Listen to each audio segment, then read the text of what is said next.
সম্পূর্ণ হেয়ার স্টাইলটা কেমন হয়েছে? সামনে একটা আর একটা কিন্তু পিছনে একটা।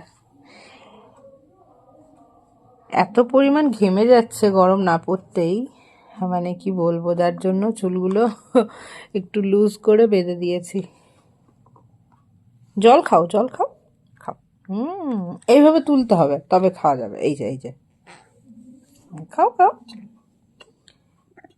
এভাবে জল উঠবে না বাবা।